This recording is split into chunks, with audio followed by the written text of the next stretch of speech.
what's up, everybody? Welcome to Culture Binge, Wisecrack's culture podcast, where we talk about everything going on in the zeitgeist. I am Michael. I'm joined today by Wisecrack writer Alec.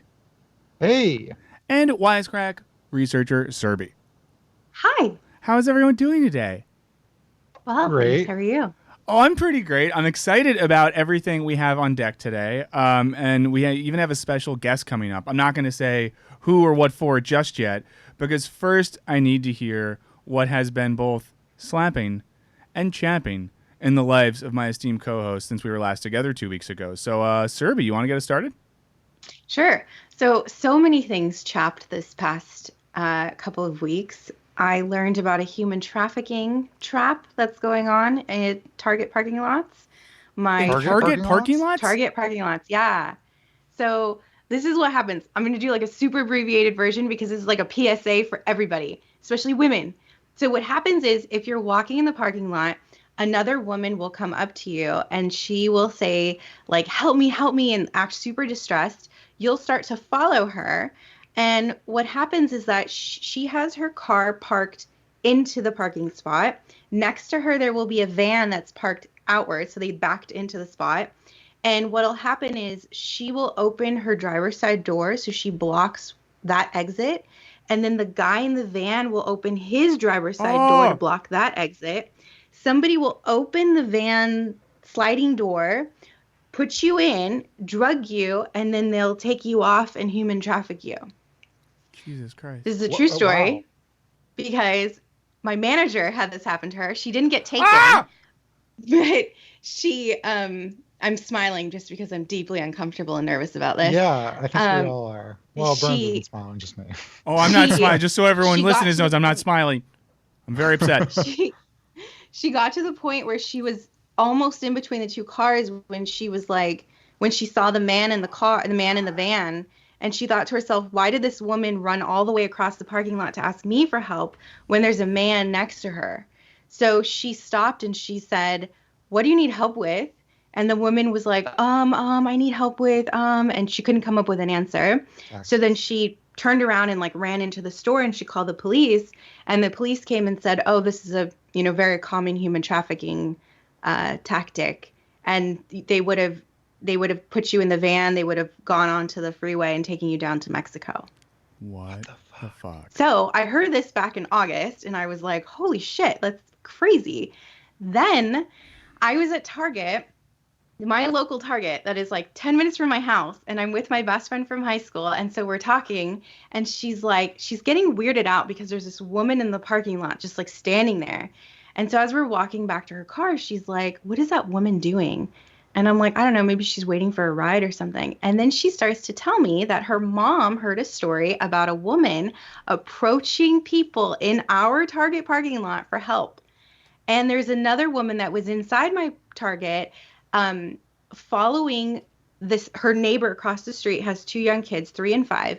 The same woman on 3 different occasions went up to this woman and said, oh, your children are so good looking. They're so cute. They're so good looking. And like kept like eyeing them throughout the store. So you can't call people's kids good looking. You can say they're cute, but when you say they're good looking, ugh. I know. And so I was like, this is happening. Like, it's not just that Target that's happening in my manager's area. This is happening in my Target, like 5 minutes from my house. It's so scary. Well, okay, so that's what slaps for Serby, but what's bad? I'm kidding. Let's see. Do you have a slap that will balance out the depravity and depth of that chaps? No. I mean, I did watch Cheer on Netflix, which is a docuseries on cheerleading. That was riveting. Yeah. Yeah, that's a good show. Great. So if you're worried about the horrors of sex trafficking and kidnapping in your local Target, watch Cheer. Alec, what has been slapping and chapping in your life? I'm only going to go for one, chaps. I have a lot. They all center around coronavirus. But I'm going to start with slaps. Same. Also has to do with coronavirus. Not that coronavirus slaps. But so I know I hate on a lot of brands for trying to be cool on social media. But I'm going to be positive this week. And what slaps is there's something negative in here. I just had to sneak it in. Dumb websites are creating dumb DIY guides to hand sanitizer for fighting coronavirus that don't actually work. And I guess some of them included putting like Tito's vodka, which is I think 40% alcohol by volume, in it. And this is not the recommended strength of alcohol according to the CDC. This isn't weird shit I saw on Facebook. This is the CDC website. So Tito's is going around replying to all the people who post these links saying that this isn't strong enough. Can we actually have the tweet of that? Or at least someone, Dom tweeted about it. Yeah, they're just going around being like, please don't do this. This doesn't work. Trust science. So cool. Thanks, Tito's vodka. And then for what Chaps is also related, people have been posting off stuff about hand washing, and one poll of British people, and I think we have that link in the description somewhere. We're going to post it. But British people and their hand washing habits in the bathroom, 21% of men, quote unquote, not always wash their hands after shitting while out. After shitting. Oh, you gotta not wash always. after the shit. What the fuck? Wow. And I don't want to avoid shaming women, but even though the men are substantially grosser, because 13% of women do the same thing. Again, substantially less. These are the real monsters in society. Well, I think we spend a lot of time scapegoating like bad mothers and just like lots of groups that we shouldn't. But really, these are the monsters that lurk among us. What if it's a clean wipe, though? One of the ones where it's so good that you wipe and there's nothing there. I call that, it's like the perfect game. It's like the ego. No, are you one of shitting. these monsters? I'm not one of these monsters, but I do think like the same way a golfer hits a hole in one and that becomes a part of their narrative. To do a perfect shit and wipe and there's nothing there, it's really the body at peak performance. And I think. Do you think though that like even without shit, there's not tons of bacteria on your butthole? This is true. Oh, but you know what? In general, I just wonder with genital hygiene, it's the most protected part of the body. You wash it thoroughly in the morning, and if you're an adult, you should be scrubbing everything. You put a clean pair of underwear over it, then a pair of pants over that. I just feel like all the exposed parts of the body are significantly more disgusting. I've never put my raw right, but your butthole inner disgustingness, all of the like, if you have certain like feces-borne viruses or bacteria, you're going to spread that to people. I do have questions about. I think everyone should wash their hands after they pee because pee is gross, but like pee doesn't really spread diseases like shit does. No. So even though I'm disgusted by it, I can at least be slightly more sympathetic. But also just like wash your hands a ton because there's a pandemic going on. And so any excuse you can to kill germs, soap and water, you don't fucking need Purell all the time. Stop hoarding it. Yeah. That's what's happened. Okay. And wait, and your slap. Oh yeah, your slap was the tweet. Sorry. They kind of blended into one another. So I wanted to make sure there was a clear line of demarcation. I'll be quick with my chaps because it's similar. It's coronavirus. We talked about it on this podcast. The biggest thing I've hated about coronavirus, besides the fact that it's truly a pandemic that's hurting people and hitting vulnerable populations, and it's very sad and scary, I think it's made all of us realize how much we touch our faces and how hard it is to not touch our faces. And that's been my struggle the past couple weeks, is to be conscious of that and to adjust my habits. And that's been rough. And I'm very scared about what's to come in the coming months, not to put panic in anyone's hearts. But we'll see. I saw a post from a friend in Italy today where they've been quarantined for a while, and he was urging all of us in this country to just like not do stuff, not go to concerts or events or whatever, kind of just stay in and kick it. So that's chapping. What's slapping? I forgot about this fun thing you can do in America and other places, which is if you have a long day, you can go buy a single beer from a store and ask for a small paper bag and walk home, or just take a walk while drinking a beer. I recommend it. I think it slaps. Work. No. The cops will stop you. The cops will not stop you. Okay. Well, it depends maybe not you. It depends on where you live. In Los Angeles, it's a spread out city, and you can do something like that. In general, too, the reason for the paper bags is because cops don't want to like waste time with you on that. I think if you do live, let's say, in like a nice suburb outside of Dallas, you shouldn't do this because there's not a lot of pedestrian traffic, and the cops might be bored. In New York City, it will not protect you. You can't do it in New York. Man, Bloomberg really messed things up for you all. That used to be a fun place with a lot of recklessness, and now it's all clean. It also depends like who you are and like if the cops want to harass you. Like, Agreed. Like in college, I used to walk around Chelsea, smoking certain drugs. They wouldn't bother me. people who don't look like me, they might bother. It means meth. Well, that's fair. Well, I'll say this then. If you are in a position in your life or your city or where you live to safely do something like that, it is kind of enjoyable and feels transgressive in a small way. If you are in a city where that's harder, then I would just say get a coffee tumbler and either make a cocktail in it, or if you want to be really safe, make a coffee-based cocktail. I'd suggest get cold brew, put the cold brew over ice, add a little bit of Bailey's, some Jameson, shake that up, add a little bit of sweetener if you need to, but you shouldn't because of the Bailey's. You have a cocktail, you have coffee, and if anyone asks, it's going to look like coffee in that cup. So that's my modified version of my slapping activity for this week. Is that okay, Alec? Yeah, I mean, I've done stuff like that. Okay, there we go. Well, we have a hell of a show, if I can say so myself. We're going to talk about buying houses with your friends. It's really exciting. We're going to have a special guest on. I'm going to not say who it is until it happens, to talk to us about their dating diaries and what it's been like to be on the market in this digital age. But to get started, I wanted to talk a little bit about the dating dystopia that I experienced while binge watching the Netflix show Love is Blind. If either of you watched any of this show, just so I have a context for who I'm talking to. Yes, obsessed. Okay, and you watched the whole show, Serby? Yes. Okay, great. This is exciting. And just for anyone who's listening who hasn't watched this, if you haven't, I would probably say you shouldn't, but the premise of the show is they took a bunch of people, I think 15 men, 15 women, all heterosexual couples, put them in this warehouse environment with no windows, and every day they would meet in these pods for conversations. Now, the key is there is a dividing wall between them, so the men and women were not able to see each other. So they had lengthy conversations, and without seeing each other physically, many of these couples ended up getting engaged. Once they were engaged, they were allowed to leave the pods, meet each other. They then went on a little honeymoonish trip to Mexico to explore the relationship. Then they went back to Atlanta, where they lived in a really kind of corporate-looking apartment complex together for a week or two. And then the final step of this was they planned an actual wedding with their real families and friends, and no one knew who was going to say what until they were at the altar. So, and it was hosted by Nick and Vanessa Lachey, Nick Lachey of 98 Degrees fame, who multiple times in the show said, "And I'm obviously Nick Lachey," as if anyone knows who you are that wasn't born in the 80s. But the show frames itself as a grand experiment. And in the early episodes especially, and it does kind of reek of the fact that when they were making the show, they didn't know what it was going to be called yet, because they rarely say Love is Blind in the show, so it seems like a very slapdash production. But they keep saying, in this grand love experiment, we will find out, is love truly blind? So it gives you this framing of being a show that's offering some sort of sociological or scientific experiment into the nature of love, and if love truly is blind.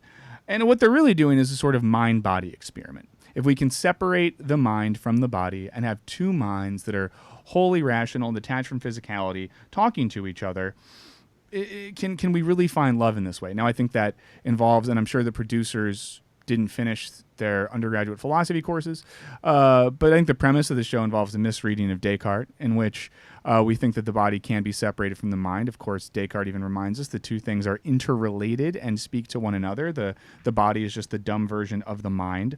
But one of the most interesting things that happens early on the show, at least something I found interesting, Serby can speak to this later, is that the men, most of whom, and no offense to all my gym bros out there, were just like very stereotypical like gym guys. They were all very jacked. They all had like a short cropped haircut. They all had stubble. They all had jobs that were like marketing or personal trainer or something. Go ahead, Alec. So wait, they did this whole show and didn't even put any like ugly people with hot voices?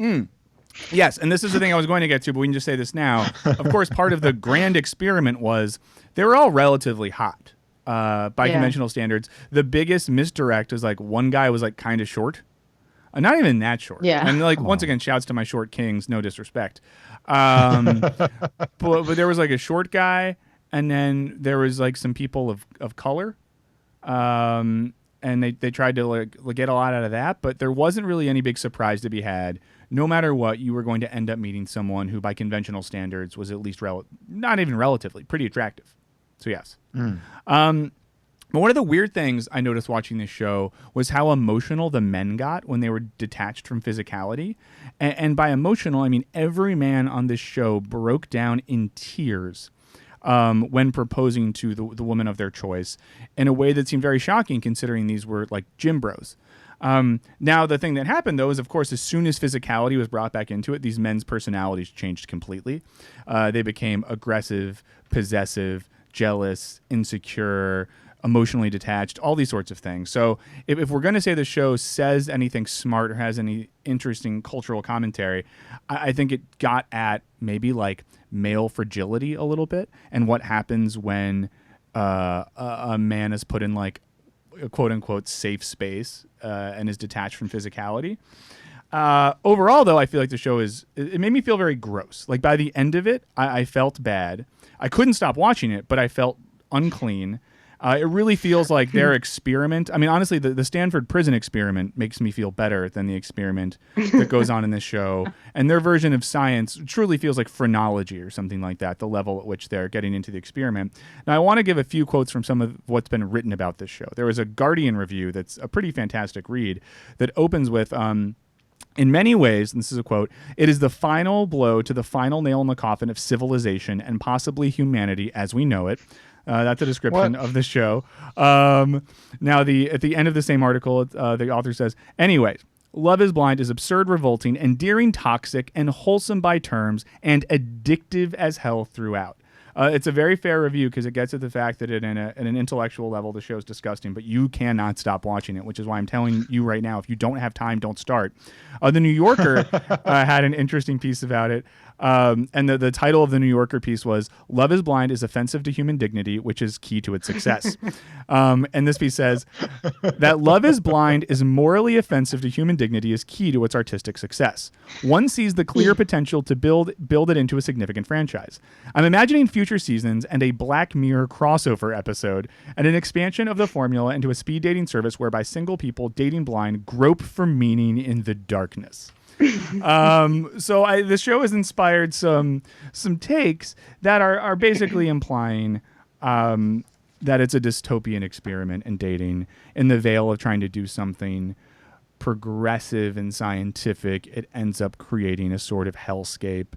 And I think I'll say this and then we can talk about it. But I think the promise of the show seems to be that, like, devoid of social media and our shallow culture, people can find true love. But it doesn't work if the people in this experiment are already so infected by our culture to begin with. It makes me think of the idea, not to get too political here, but this thought that there's kind of no outside to capitalism, no outside to the system of marketization that we currently live in. Just in the same way, there's no outside to our dating culture. You can't take people whose entire dating world, and we'll get into this later, takes place on Tinder and digital apps and involves the complete fetishization of appearance, and magically put them in a room and have that go away. And I guess I won't spoil the show. I will say that some people do actually get married through the whole process. I'll say that we have actual marriages, and at the end they have a reunion special that tells us the show was filmed a year ago and some of these people are actually married. Wow. Yeah. So, I mean, maybe Serby, although Alec, if you're jumping into the bit, please talk. I'm curious what Serby thinks as the other person who put herself through this. Serby's seen it, so I want to hear what she has to say. So I agree with you. I hated it, but I loved it. I even took Friday off of work last week to watch it because I started watching it on Thursday night. And then Friday morning, I was like, my first call doesn't start till like 11. Yeah. Like I could do a show. Oh, we stayed up till like 3 a.m. on a work night in my house to finish watching it because we couldn't. So I relate to this. Yeah. And so I couldn't stop watching it. And I also was interested in the fact that the men were so vulnerable and open, even when talking about something as simple as their favorite book from childhood. Oh my God, there was a man who broke down. And I was like, what? Like, how did this happen? And then the other thing that I thought was interesting was people kept saying things like when they went from like the shared house to the vacation in Mexico, and then they went to living together in the apartments. The one thing they kept saying was, how is this going to be? We're going to have our phones and we're going to have social media again. How is that going to affect us? And that was baffling to me, that they were concerned about their relationship in the face of social media. And Yeah. nobody even knew the two of them were together. So it's not like they were concerned about public scrutiny. Yeah. They were just concerned about the fact that they had to talk to their family and friends and they would have access to Instagram again. Yeah, and one woman how that affect each one woman gets screamed at by her partner because like she was Instagramming and not texting him back, and we see a fight about this that takes place in the gym, of course. Yeah. But yeah, to see like, the way. Oh, you're always on your phone, and she's like, "That's my job, is to be on my phone." Like, what are you saying? Yeah. So, go ahead, Alec. No, sorry. Yeah, so I thought that was just interesting that like that was the thing that was most concerning to them. Not the fact that, oh, we had only met 2 weeks before. It was, how are we going to be in social media? Yeah. Someone brought this up. Michael, maybe it was you, maybe it was Amanda, one of our writers. Netflix is trying to essentially make all these reality shows that are tapped into like Black Mirror Dystopia. What's the other one that we talked about? The Circle, which is a Big Brother style reality show. I haven't watched it, but it seems like they're trying to do something smart, but it sounds very dumb. Like it would have been at least maybe not interesting because I think we would have all seen it coming, but like they could have asked hard questions like, what if like every single dude was like just all of the all the sort of like stereotypical ideals of like beauty, just like the opposite of that. Like, you know, scrawny, short, whatever you need to do. And similarly, like with the women, or like pair people together specifically. Like if there is a guy who's like, I only date tall chicks, like get him like a really short girl. And if a girl's like, I only date short dudes, like get him, you know what I'm saying? Yeah. Essentially like fuck with them in that way. But it didn't do any of that to really expose how these people, a lot of people are shallow monsters is what I'm trying to say. Maybe that's too predictable, but I don't know. I'm skeptical of the whole thing, as I think we all are. Yeah, and I think like Serbia's example about the couple that literally sheds tears, and I forget the exact book, but just like talking about how they read the same kids book. And honestly, like if you're of a certain age, there was 5 kids books. We all read the same ones. But the depth of the conversation is shockingly shallow throughout. And once again, maybe there was things the producers left on the cutting room floor, but the deepest conversation we saw is a couple that had a fight about politics in which he said, but are you ever going to change your mind on politics? And she says, my beliefs are my beliefs. They're important to me. And he said, but they're not flexible. And she said no. And then they made out across a table in a restaurant, which would have deeply upset me. So yeah, I mean, I think there's an opposite version of the show, or maybe a modification I would like to see that was called something like Stat Sheet, where people were matched up based on like their actual beliefs and ideas and adult books they've read or something like that. I think that'd be interesting to match people up with in-depth things, but with people who maybe they wouldn't traditionally be attracted to. But all these, like none of these people, and some of them seemed like they were kind of genuine, but I don't want to be mean. We all know what I'm getting at. I think it was interesting that there was this one woman who was attracted to the short guy, Jessica, and he Mark. wasn't short. I'm just calling him the short guy. Yeah. But she was initially attracted to a different guy, and she would go on and on about how he's the typical guy she would go out with, even though she had never seen him. So when she finally meets the shorter guy and she sees the original guy together, she continues to pursue the original guy. And I thought that it was interesting that you're attracted to what you're used to and what you know. So even though this guy might have been the stronger pairing for her based off of her values and what she wanted, she couldn't accept it, and she wouldn't allow herself to fall in love with him. She still wanted the other guy. Yeah, and even one of the other couples, I guess I won't say names in case people want to, but there's another couple that gets together and they're both really sweet, but like they won't have sex or be intimate with each other. And as it slowly reveals, one of the partners in that couple is like, I love them just as like a friend. So you have these people that are like going to their actual wedding with their actual families there who can't be intimate with each other because they're truly not attracted to each other. Wait, but they still get married? I don't want to reveal anything. All I'll say is some couples get married. We do get to see in the show, and this isn't spoiling anything, couples at the altar with their families there who, when asked, do you take this person? They say, nah, I'm good. And it gets a little awkward. Yeah. And that's one of the things I think is the most reckless. Not to be all like that I'm someone that cares too much about the sanctity of marriage, like whatever, do you. but it's kind of fucked up to be in this scenario where you have like your aging parents there and childhood friends and family members for this thing that it does make a mockery of the institution of marriage and the idea of lifelong monogamy. So it's not the best in that sense. I mean, and it's upsetting too because they brought the families together. Like in some of these situations, the families met each other. So it's like you're just gonna say no at the altar after you've already gotten to know their family. I find that very upsetting. Yeah. Well, we should move on because we're staying in a similar realm. But I will ask this of everyone here, and this is the question that Nick and Vanessa Lachey ask all of the participants in the show at the reunion special. Start with you, Alec. Is love blind? Pass. Serby, is love blind? So I've never really gone out with a guy according to his looks. So for me, I'm not interested in that sort of thing. Wow. I mean, people are attractive to me if they're like kind and funny and things like that. And then I find them physically attractive. So to me, love is blind. Wow. I really love that response. And I do think it was the correct one. I'm not going to say anyone had an incorrect answer, but Alec did.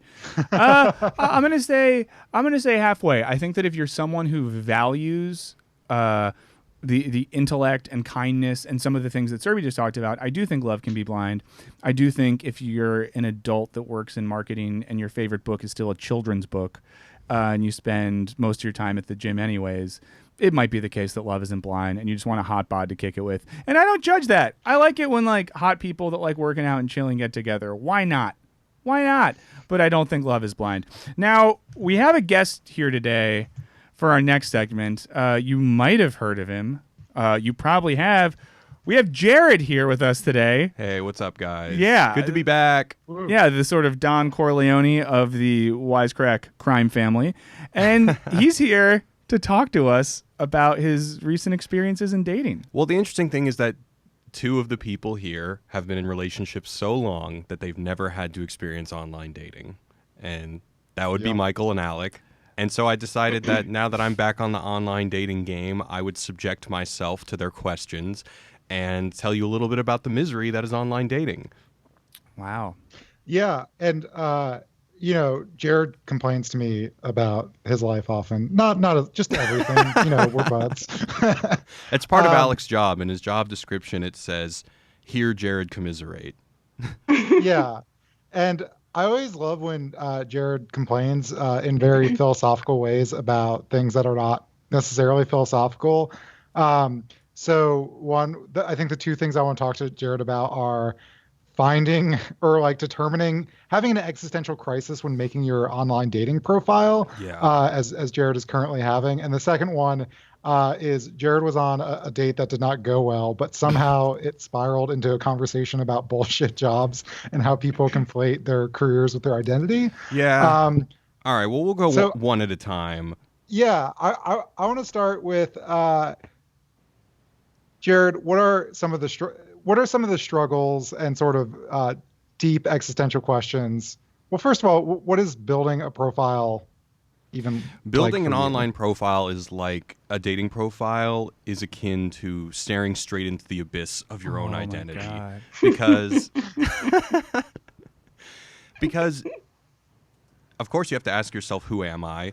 What am I good at? What do I like? All these questions that the dating app assumes are easy to answer questions. And even, maybe normal people would say those are easy to answer questions. But I've always, someone like me, I've always had a bit of an identity crisis where I'm pulled between these two very different identities. There's like very much like a type A part of me. And then there's very much a type B kind of like lazy, media obsessed kind of I'm down to just watch movies all weekend kind of guy. And so the question is always, well, what do I say? Do I say that I'm both of these things? Do I say that I'm one of these things? And it's actually quite sad when you test these things, because previously I had done the douchey thing and optimized my profile to present myself how you would think someone would want to see you. So, I would say like, oh, I started this business. I'm really driven, blah, blah, blah, blah, blah. And then, you emphasize the things. I'm an entrepreneur, goddammit. I'm an entrepreneur, goddammit. And then you emphasize the things that you do maybe like once every 2 months, like hiking, traveling, all the stuff that you think people want to hear. And unfortunately, in my experience, those are the things that get the responses. And so I have this old dating profile that I reactivated, and it had my old info on there, and that one seems to be doing well. But then, since then, since I've been in, I was in a relationship for like almost 3 years, and then since that ended, there have been a lot of new dating apps that have come up. So I just joined some of those, and I started to create a new profile, and I asked myself, I learned a lot in this last relationship, and I'm going to present myself in a way that I think is more accurate, or I've learned more about myself, or I've learned more about what it's like to be in a relationship. And so I definitely emphasize this type B element of me, the kind of person who's like, if you want to go see Lohengrin at the LA Opera while really high, we're going to get along. Huh? And that person is getting no love. On Wait, social can I ask media. how many individual apps that you are currently presenting yourself on? I'm only on 3, but Okay. I've downloaded like 6. And seriously, the challenge of creating a profile is so painful that I've downloaded the apps but stopped short of creating the profile because, of course, then there's choosing the pictures, being completely blind to which pictures look good or look accurate, or how long is too long before you need to take a new picture. Is a 2-year-old picture too old? Yes. It is. What do you think is the right? I think you should have your main pictures be within the past 6 months, and I think that a majority of your probably- pictures should be in the past 12 to 18. I feel like a lot of people though stay pretty static for. Like I think I look the same as I do 2 years ago. but I think we all think that. We all think that. Yeah, I think I look I the mean, same really, as I it's do when I how was far 18. has my hairline gone back? Yeah, cry me a fucking river. Yeah.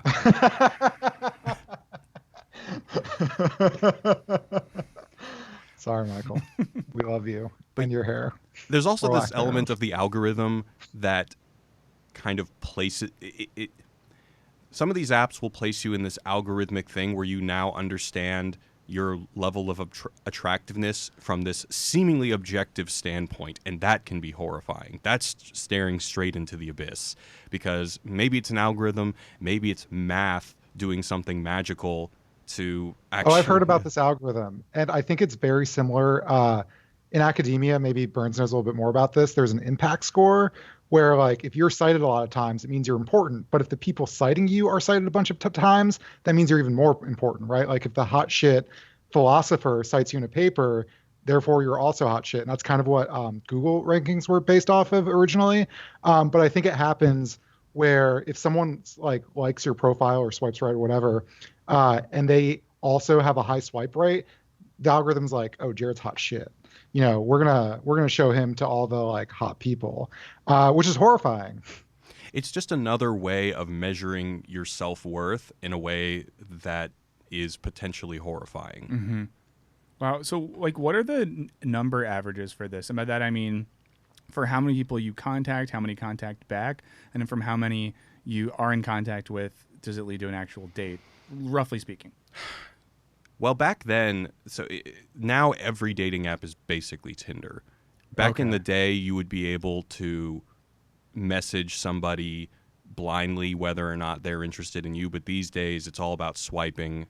There are subtle variations in various apps, but it's all about swiping. If you get connected, then you get to message that person. In terms of numbers, I would say even if you get connected, it's like a 50% chance that they'll respond and stuff like that. And so you ask yourself then, it's like, okay, well, why did this person swipe right in the first place? Is it because maybe my first picture looked good, but my rest of my pictures didn't look good? Or maybe they didn't read my profile, and then once they read it, they were uninterested?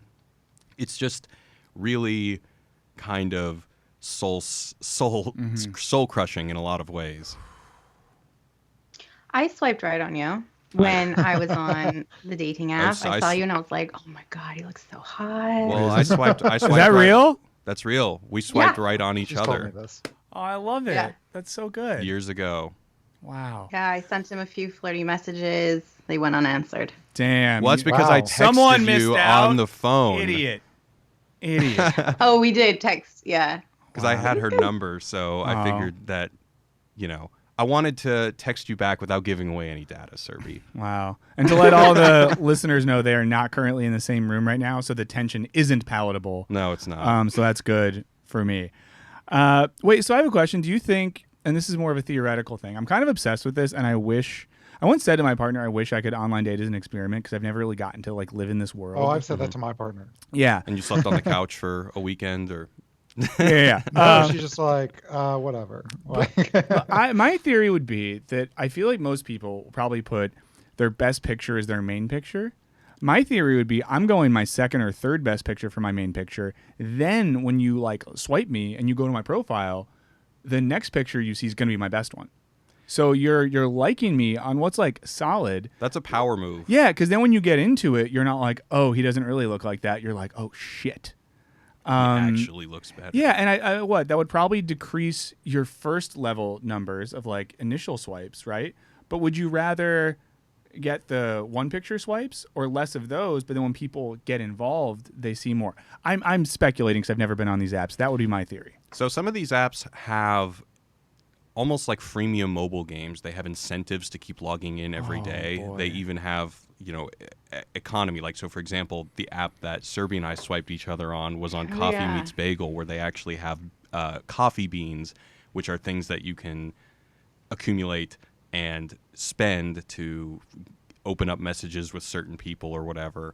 But because it keeps on getting you back to log in, and then every time you log in and you don't see that number of notifications that you would want to see, you're always saying, oh, should I be optimizing it a little more? Should I be changing that photo? So I have similarly come up with these game plans of saying, yeah, I'm going to do one picture that's maybe a little less flattering just so that I attract the most honest people. But after a couple days where that stops working or doesn't work at all, you start saying to yourself, shit, maybe I'm just completely wrong. And so you just, because you're logging in every day and expecting something every day, you end up kind of just driving yourself crazy, thinking, how do I optimize this? And at what point is optimizing creating this other digital self? I mean, ever since, I don't know if maybe you guys had the same experience, but ever since talking on the internet was a thing with like AOL Instant Messenger, just showed my age, there was always this division between my real life self and how I can speak to somebody in the digital world. And I feel like that's put on steroids in the dating game in a way that, maybe you're better at telling jokes when you're on AOL Instant Messenger or through text or whatever, but the way that you have to present yourself holistically as this is what I look like physically, these are why I'm an attractive person, this is why I'm worthwhile as a human being, is just all the more frustrating and, just potentially really soul-crushing. I also imagine there's a double-edged sword in that, not that you would ever describe yourself this way, but you could put in your bio like, I'm a media executive or something. And in LA, I'm sure lots of people would really like that. But the people who swiped on you for that reason would probably be awful. Whereas like if you put I'm a writer, well, I think you also identify as that, those people might be a little bit cooler. Yeah, it's tough. Go ahead. Here's the thing. Serby, go ahead. You need to put your best picture as your first picture, because I just said love is blind, but when I was using those apps, I found myself becoming more shallow. And when you're just faced with an endless number of men, it's like, no. So your first picture has to be really nice. Your profile can't say things like, especially here in LA, it can't say things like, I'm a writer, I'm a media executive. Everybody's a writer, everybody's a media executive, everybody's a model. Yeah, it doesn't mean anything. It doesn't mean anything. It's not interesting. You're better off saying things like, I like these kinds of movies, or this is my favorite band, or on the weekends I enjoy walking my dog. Like things like that give me a glimpse into what you like to do. Jared, can we do a social experiment and just do a Nicolas Cage themed profile and just do it for a week or two and then see, maybe you'll get a cool date with someone who's really into watching Vampires Kissing Mandy. You don't think that would work? No, I think it's a horrible idea. I think it's a great idea. I think it makes you look like you're someone who's going to murder someone. That you're going to be like, oh, it's this coffee shop. Here's the address. And they look it up on Google Maps and it just shows like a warehouse. And you're like, no, it's like new.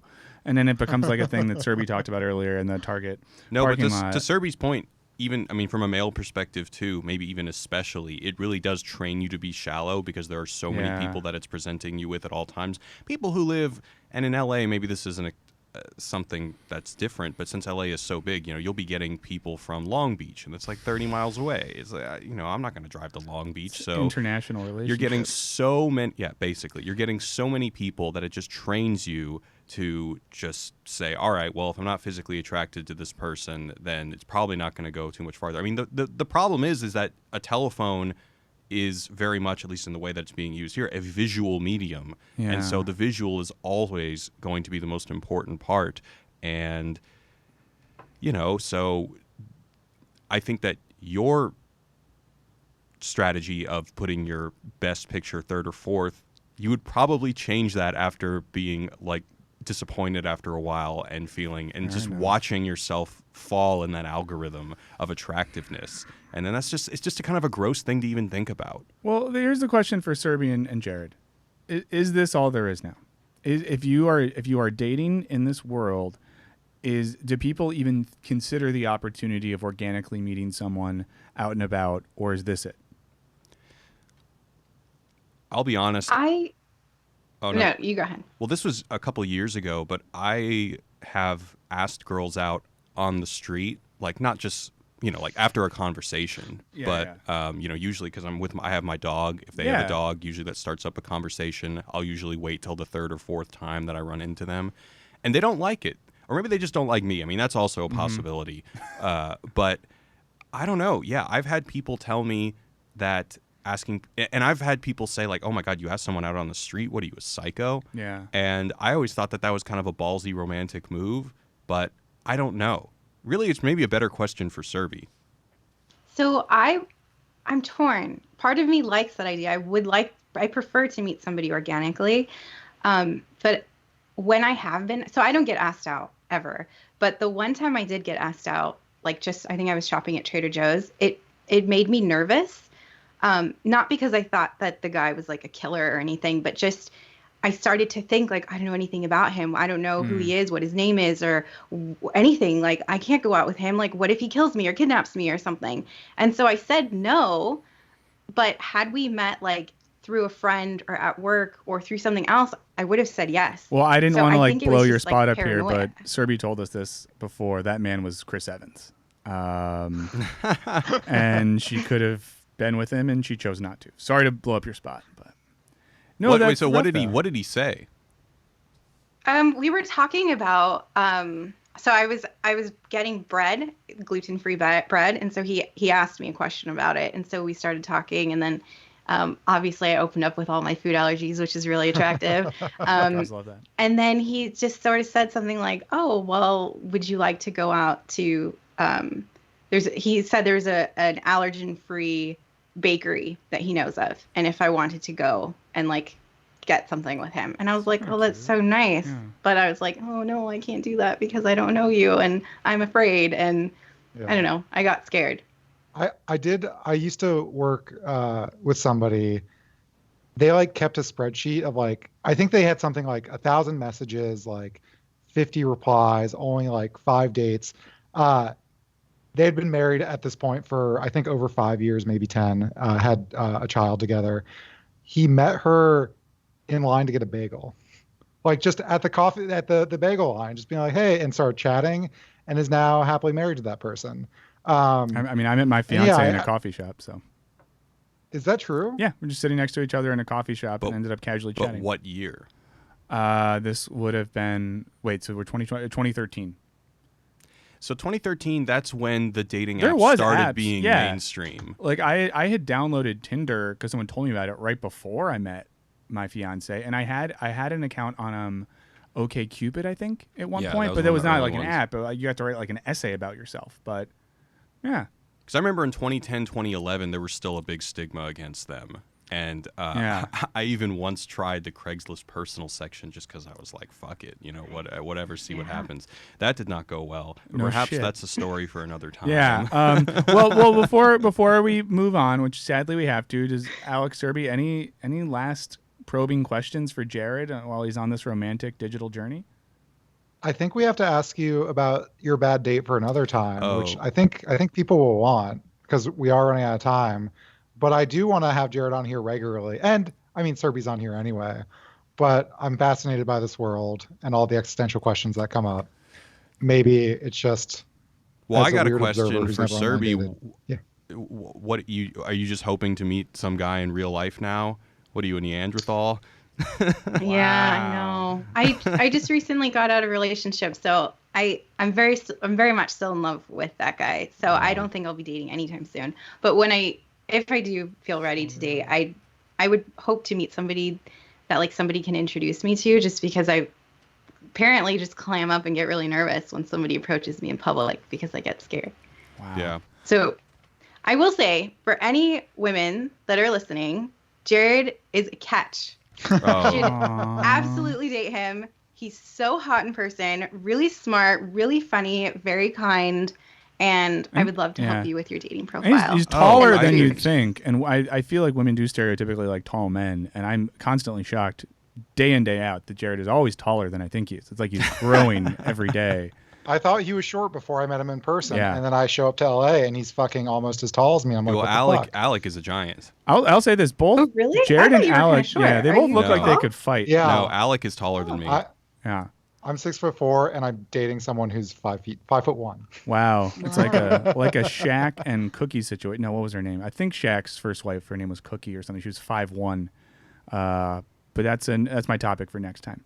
Well, we do have to move on from this because we got a lot of show ahead of us. But Jared, thank you for bearing your soul in this way. Oh, yeah. The No, vulnerability thank you. here is attractive and impressive. Oh, thank you. I hope that it was insightful and not just sad. Yes.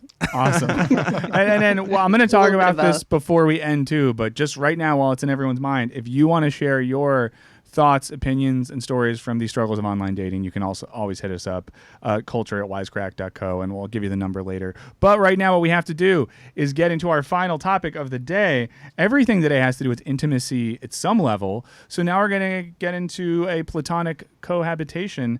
Serby, tell us about home buying with friends. Yes. Okay. So there was a recent article in The Atlantic about two couples that recently purchased a home together. Their philosophy is that life is better living in a community of friends. And so they share everything from the mortgage to their cell phone plan, grocery bills, and dinner, I think every night. And I started to think about this idea of living with friends and buying property together. And this living arrangement wouldn't work for me, mostly just because I'm very intensely private, but also I have a lot of acquaintances and like a handful of really close friends.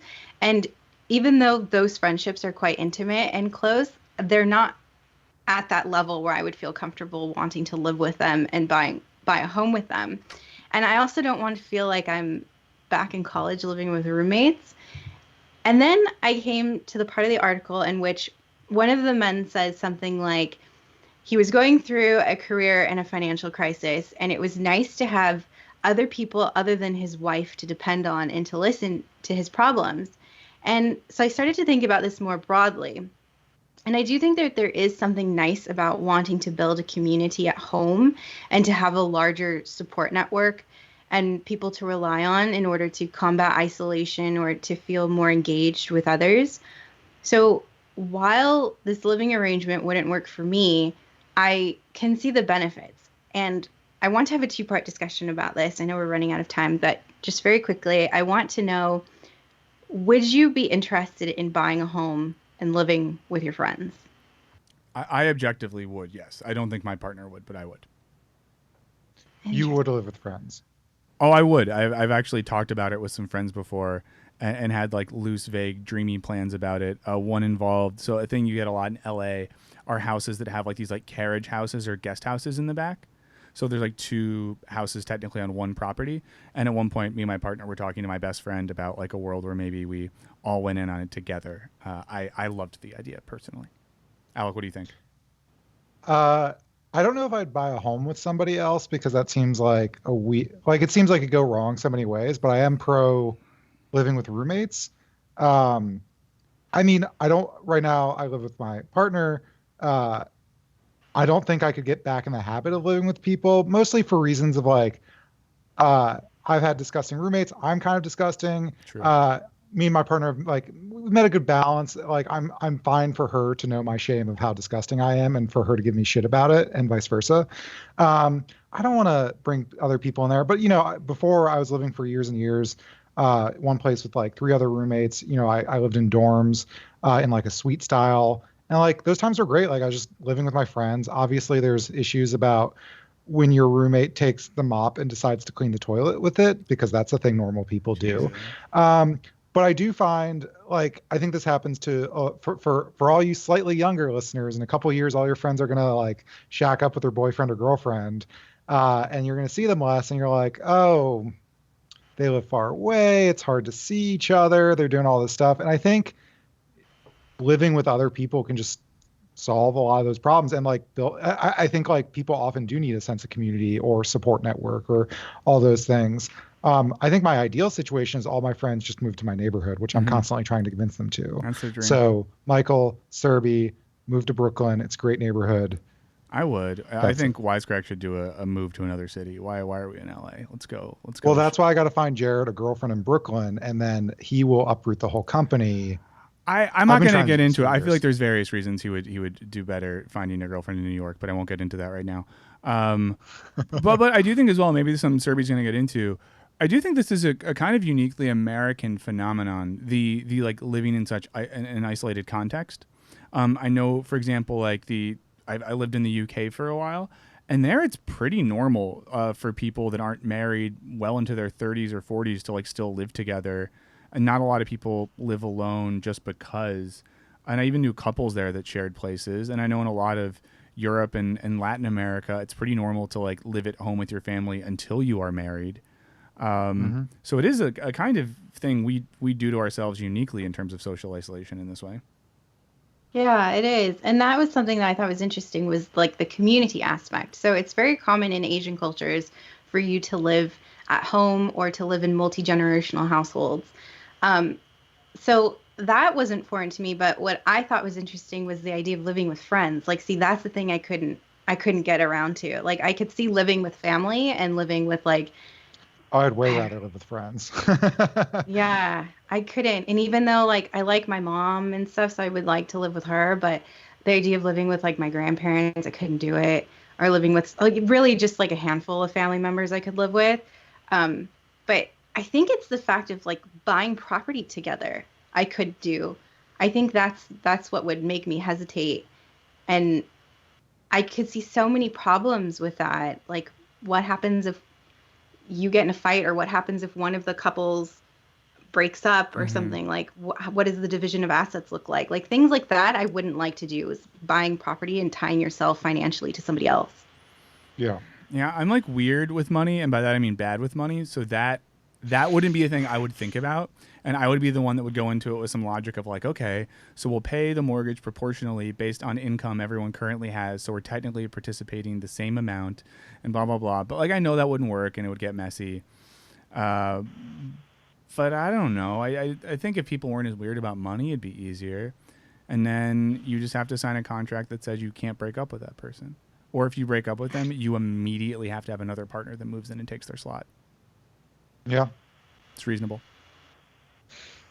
I mean, I think we will see a lot more of this, though. Yeah. I mean, it's already, you mentioned the UK.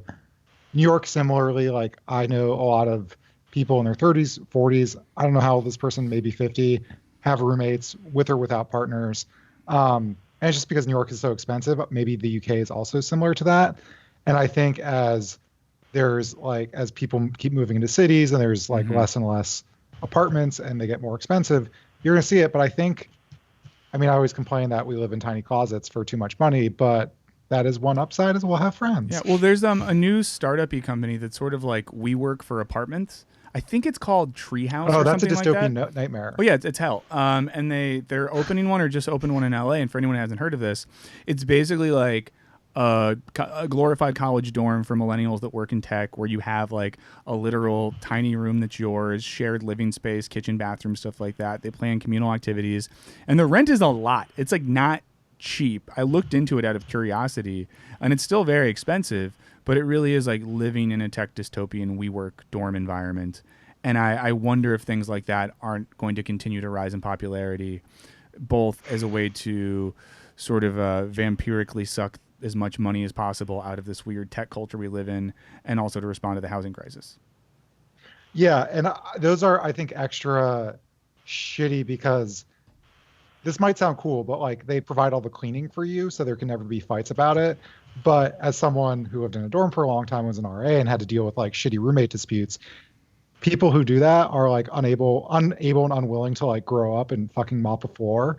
And it's just sort of enabling these horrible like tech bros who are like, whatever, like I just don't ever have to learn to do my own laundry. That's bad. I do know of a woman who lives in like a group home scenario in the Bay Area. So they all live in like apartments, and then they also have a kitchen and a communal like living space downstairs.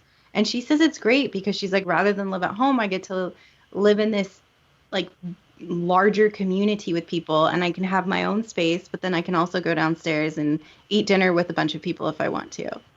I think that sounds nice. But once again, I like being around people, but I still think back to Alex's point about living in the same neighborhood. I mean, that would be my dream, that all my best friends live within walking distance of each other in the same neighborhood, and we can literally just meet up at our like local bar or coffee shop, I guess like as a mix between Friends and How I Met Your Mother, or Seinfeld, and just have that like communal place. I think that would be really nice to live in such a way that I could have my own space, but also know that I could have proximity to friends that I care about. And that's bracketing the money thing, of course. Yeah. Cool. Well, further thoughts on this, Serby, or? Oh no, let's see. Okay, great. So before we wrap up, let's do some emails. And as a reminder, we love to hear from you. If you think we just say that for shits and giggles, we don't.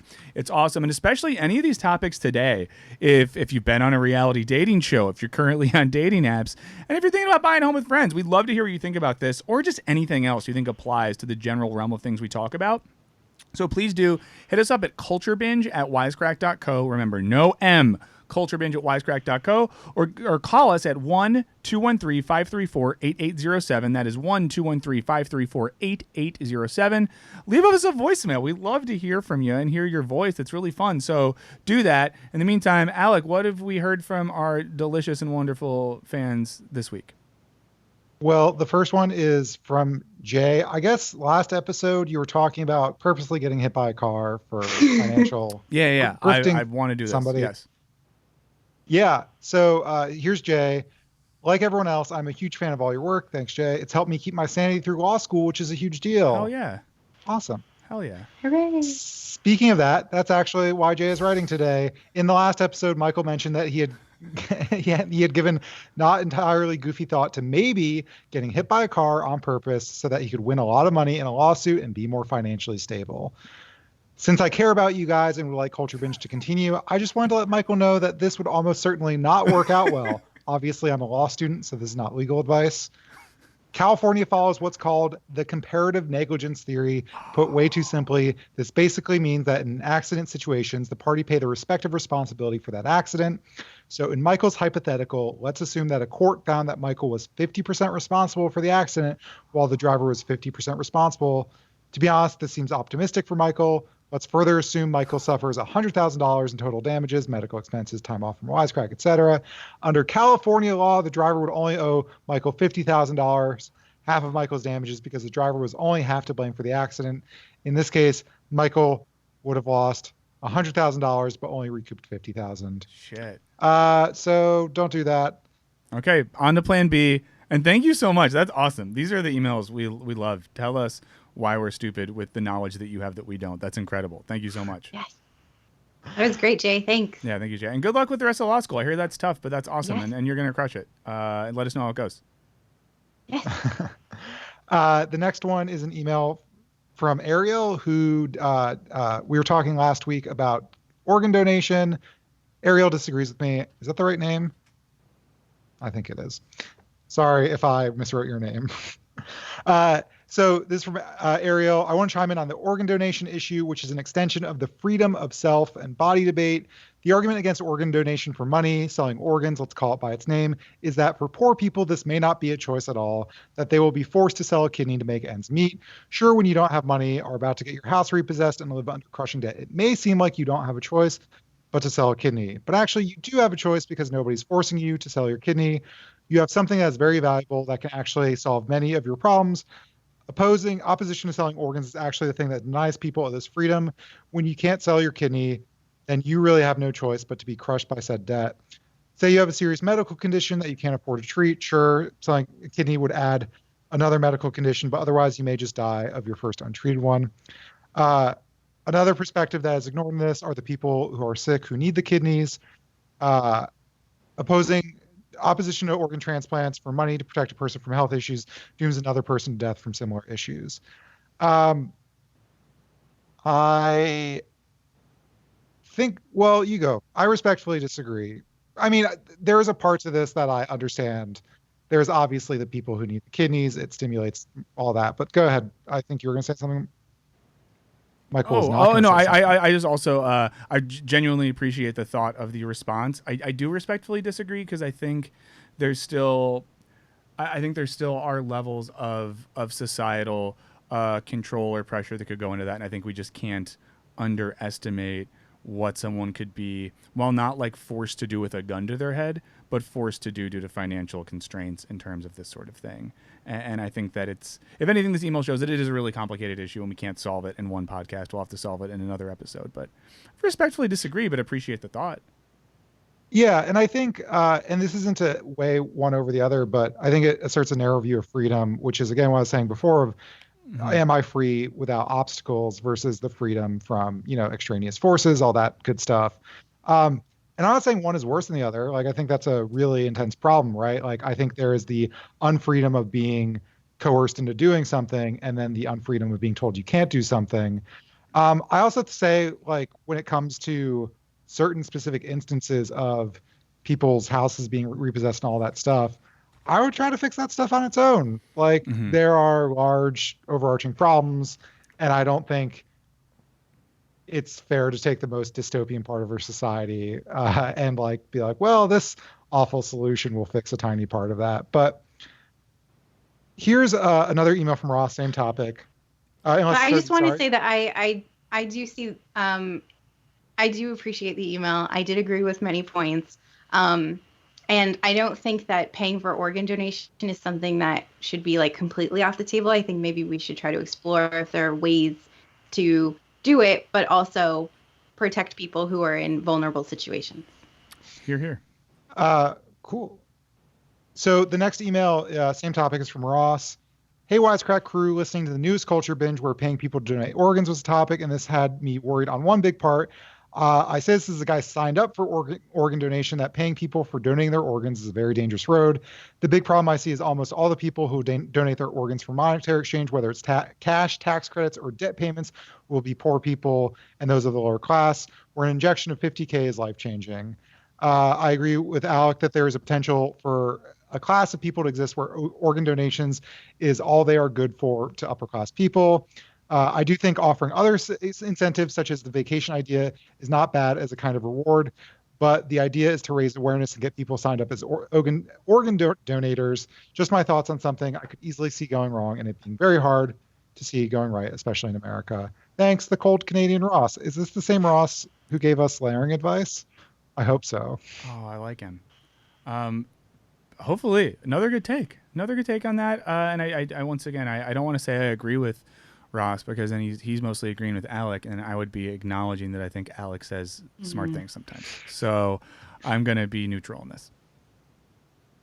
I think the part of the email that made me pause in my mission to pay for organ donations is where he said something like, people might view this class as good for only organ donations, and that I could see that happening. Yeah, where right. People could feel like, oh, you're just an organ donor. What do you know? Why don't you go give me your kidney and stop talking? That's dark. I mean, a similar thing has happened in that for a long time, and my specific context doing the research I've been doing is in vaccine, but I think it happened with a lot of pharmaceuticals, straight up testing them on orphans.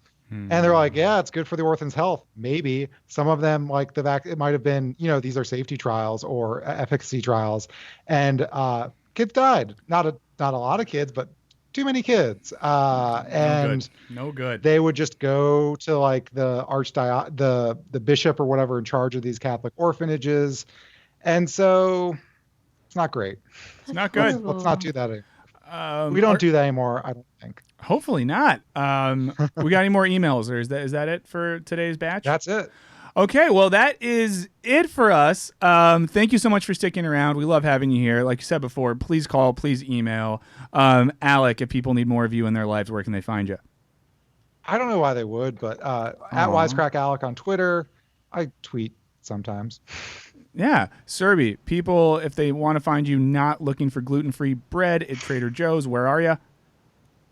Surrey Patel 22 on Twitter. Oh, follow her. If you want to find me, I'm at Michael O'Burns on Twitter, and I think Michael O'Burns on Instagram as well. Thank you for sticking around. We'll be back in 2 weeks. And as always, if you like this, you will like our other podcast, our other shows. We have some new stuff popping these days. So please subscribe to the podcast, subscribe to our YouTube channel. Just become obsessed with everything we do, and we'll be obsessed with you back in return. For Alec and Serby, I'm Michael. This has been Culture Binge, and we'll see you next time. Bye. Bye.